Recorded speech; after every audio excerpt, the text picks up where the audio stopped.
8h16 sur Europe 1, l'invité politique d'Europe Matin. Votre invité, Sonia Mabrouk, c'est Stéphane Ravier, sénateur Rassemblement National des Bouches-du-Rhône. Bienvenue à vous et bonjour Stéphane Ravier. Merci et bonjour Sonia Mabrouk. L'épidémie s'aggrave. Qu'attendez-vous de la prise de parole du président de la République ce soir ? On peut s'attendre à un président père fouettard plutôt que père de la nation. Quand l'on n'a rien prévu, qu'on n'a rien anticipé, que l'on a investi en rien dans le domaine sanitaire, dans l'hôpital en général, 6 mois pourtant après la première vague, eh bien, au final, on finit par punir les Français. Aucun lit supplémentaire, aucun soignant supplémentaire. Il n'y a tellement pas de soignants de plus, qu'il y en a même en moins, puisque les infirmières démissionnent les unes après les autres, convaincues d'avoir été trompées par le gouvernement. Donc le président n'a pas d'autre issue, ou en tout cas pas d'autre idée que de sanctionner les Français qui ont pourtant fait tant d'efforts. Mais si vous étiez aux responsabilités face à une vague montante de l'épidémie, alors que les 3 semaines à venir s'annoncent très difficiles pour les Français, qu'auriez-vous décidé ? Eh bien, nous aurions déjà décidé dès le mois de janvier d'écouter Madame Buzyn, qui tirait la sonnette d'alarme, et nous aurions reconstitué les stocks de masques. Enfin, nous le savions, on reconstitué les stocks de masques, des dépistages. Nous aurions mis en place des contrôles aux frontières, des contrôles sanitaires aux frontières, ce que font tous les pays d'ailleurs. Mais là encore, la France est très en retard. Nous aurions équipé les hôpitaux, répondre à l'urgence sanitaire et surtout anticiper.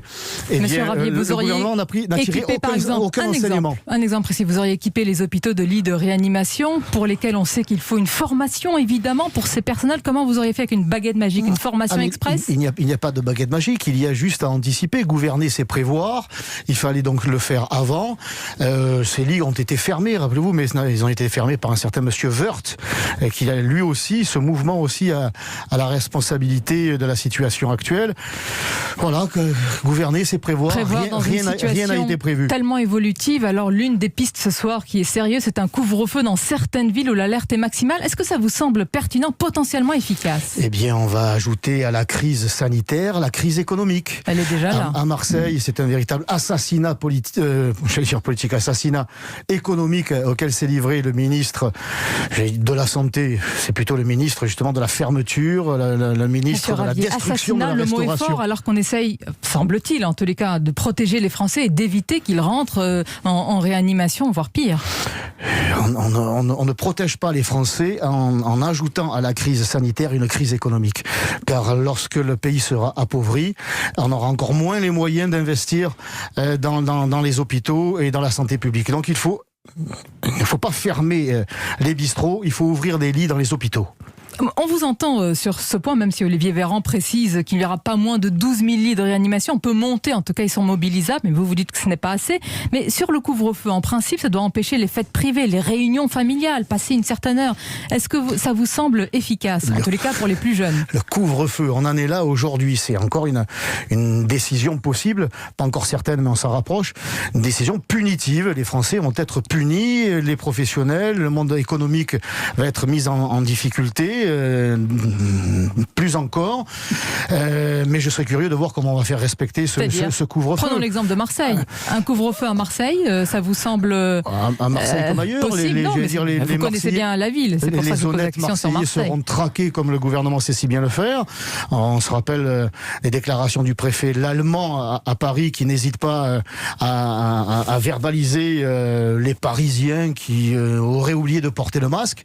Par contre, dans les banlieues, là, on est beaucoup moins coercitif, on est beaucoup moins courageux. Je serais curieux de voir comment... Vous avez des preuves de cela, des preuves effectives. Vous avez vu qu'il y a des policiers qui ne patrouillent pas dans ces territoires-là, justement pour lever le pied ? Ou est-ce que c'est des on-dit ? Les policiers dans ce domaine-là, comme dans l'insécurité en général, lèvent le pied parce qu'on leur demande de lever le pied.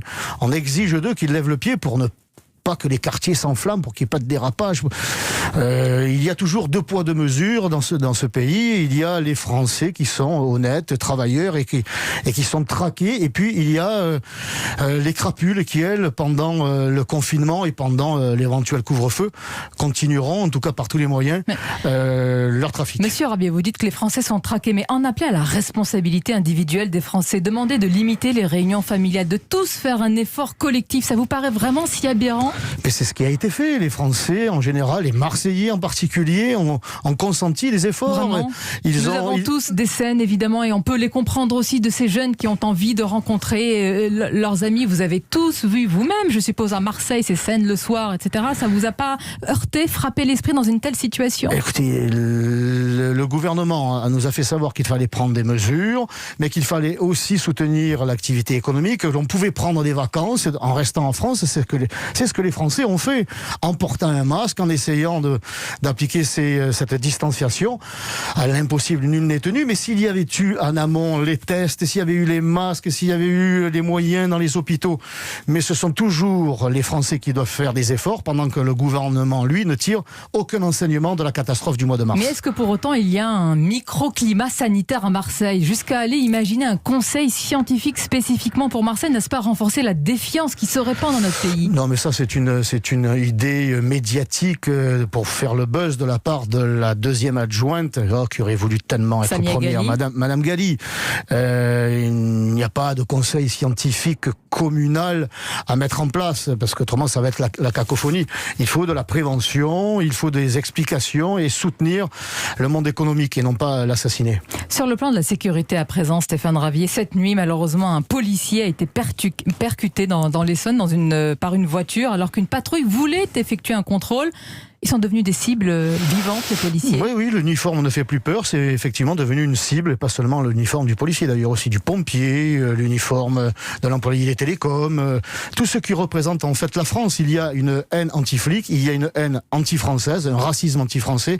C'est vrai que la police est aux premières loges, c'est le dernier rempart, c'est celle qui est là pour empêcher la guerre civile. Donc on s'attaque à la police, et on sait que le policier ne se défendra pas parce que il a les consignes, voire les ordres de sa hiérarchie de ne pas se défendre.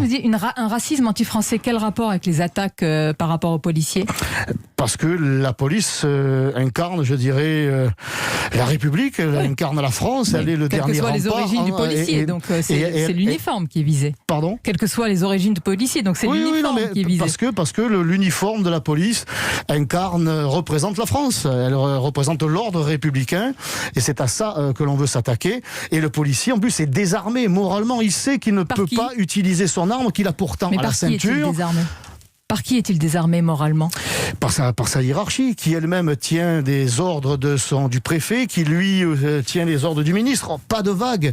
Oui, mais à force que l'on refuse de faire ou d'empêcher les vagues, eh bien c'est un tsunami d'insécurité qui déferle dans notre pays jusqu'à un début de guerre civile. Donc les policiers ont des armes, mais ils ne peuvent pas s'en servir. Moi, je préfère que ce soit une crapule qui aille au tapis plutôt qu'un policier. Mais après les attaques il faudrait que les policiers puissent avoir en fait, vous le voulez instaurer dans le droit une présomption de légitime défense pour les policiers. Moi, j'ai proposé au Sénat il y a plusieurs mois, j'ai déposé une proposition de loi instaurant une présomption de légitime défense pour les policiers, qu'ils puissent être convaincus à un moment donné, de pouvoir se servir de leur arme quand la situation l'impose. Et pourquoi ça n'a pas abouti? Mes collègues sénateurs de gauche comme de droite ont complètement... Mais Frédéric Pechnard en ce moment demande cette présomption de légitime défense. Oui, il se réveille sur le plan médiatique, mais quand il faut passer à l'action, c'est la salive, ça coûte rien, mais passer à l'action, c'est autre chose.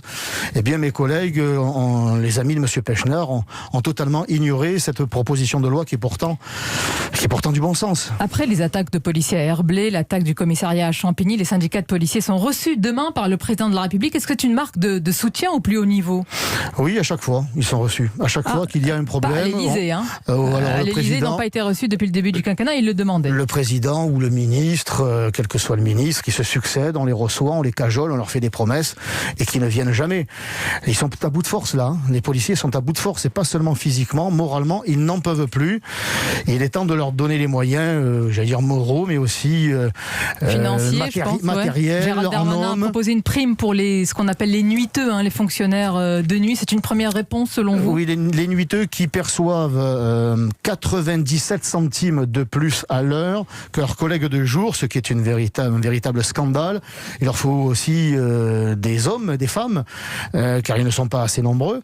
Mais on va leur faire des promesses, on en a tellement fait, des promesses, le gouvernement en a tellement fait, au personnel soignant par exemple. Eh bien, loin d'être appliquées ces promesses, ces promesses non tenues font qu'aujourd'hui, je l'ai dit, les infirmières démissionnent. Il y a une promesse, en tout cas sur le plan de la sécurité, tenue par le ministre de l'Intérieur. Il voulait montrer les chiffres, il l'a fait, conférence de presse pour donner les chiffres des violences, de la lutte contre le trafic de stupéfiants. Est-ce que c'est un exercice de transparence que vous saluez, même si vous n'êtes pas du tout d'accord sur le bilan et les efforts? Oui, parce qu'entre les chiffres et la réalité, il y a un gouffre. C'est bien beau de donner les chiffres, mais on a annoncé la fermeture de quelques lieux de culte. 12 lieux de radicalisation en septembre, 73 sur une année. Écoutez, moi je peux lui en citer au moins 3 encore à Marseille. Non, mais ça c'est sûr. Ce n'est pas suffisant, mais difficile de dire que le gouvernement ne fait rien en même temps. Mais c'est très loin d'être suffisant. À Marseille, la situation sur le séparatisme islamiste est extrêmement, je dirais, explosive. Il y a encore un imam de la mosquée des Bleuets dans le 13e arrondissement qui conteste le projet de loi proposé par le gouvernement et qui appelle les musulmans à se réveiller, à se révolter quasiment face à cette injustice, à cette oppression. J'attends la réaction du ministre et j'espère qu'il ira au-delà d'un tweet et qu'il fera fermer cette mosquée et expulsera cet imam s'il devait être étranger. Merci Stéphane Ravier d'avoir été notre invité ce matin. Je vous souhaite une bonne journée ainsi qu'à nos auditeurs bien sûr.